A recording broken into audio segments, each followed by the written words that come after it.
attorney Laura Anthony, founding partner of Legal and Compliance, a full-service corporate securities and business transactions law firm.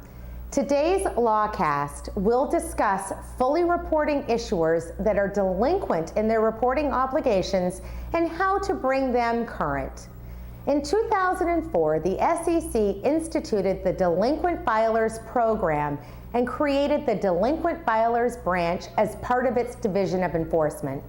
The Delinquent Filers branch was instituted to encourage publicly traded companies that are delinquent in the filing of their Forms 10K and 10Q to either become current in their filings or exit the public filing requirements via the voluntary filing of a Form 15, or via involuntary deregistration and enforcement proceedings. Since it was instituted, the SEC Delinquent Filers program has suspended the trading and/or revoked the registration of several hundred companies, often in sweeps of large groups of filers in a single day. Generally, a delinquent filer will receive a letter from the SEC giving the company 15 days in which to make the filings current.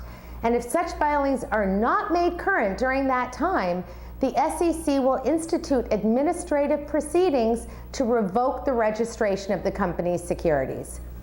Although the SEC encourages companies to file all missing reports, and it is the favored option, there is a method in place with the SEC that allows companies under certain circumstances to file a multi-year comprehensive 10K in lieu of filing each and every missing report.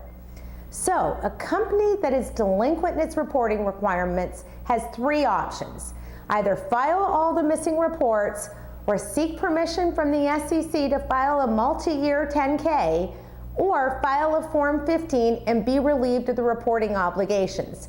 There's a fourth option, but that's involuntary, and that's to allow the SEC to begin an enforcement proceeding and to revoke the registration of the company. We don't favor that option. Option one, filing all your past due reports. This is fairly self-explanatory, however, a few practice notes are helpful.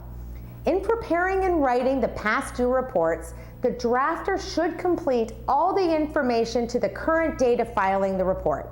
That is, the description of the business and business plans, the names and bios of the officers and directors, the sale of unregistered securities, basically everything should be written as of the date of filing. But it also needs to include the historical information and all the material information since the last report. So all the delinquent missing information must be included as well. Option two is to request permission from the SEC to file a multi-year comprehensive 10K.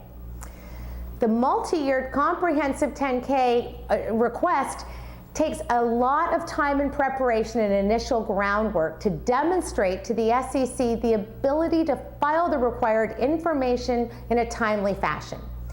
A company desiring to file a multi-year 10K must submit an application to the SEC's Office of Chief Accountant and the Division of Corporate Finance that includes a complete plan as to how the multi-year 10K will be completed, including an exact timeline, auditor information, and accounting information.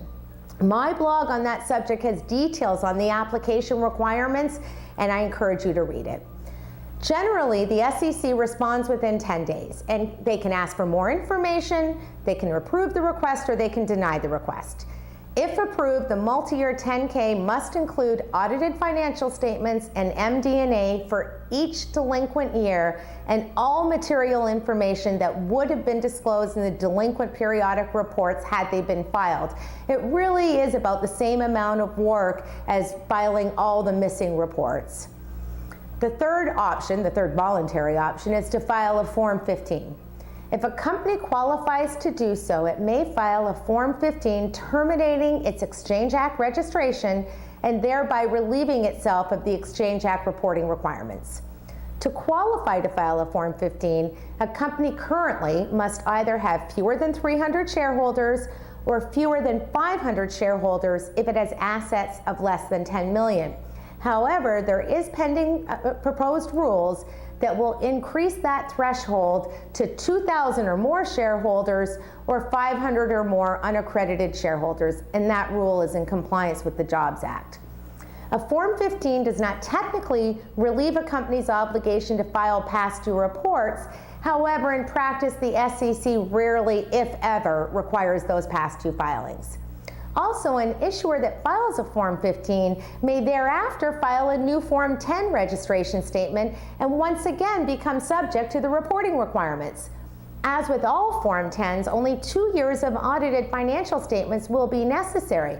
So if a company is more than 2 years delinquent, this could be a very good option for them while they get the time that they need to become ready to be subject to the reporting requirements again. I'm securities attorney Laura Anthony, founding partner of Legal and Compliance.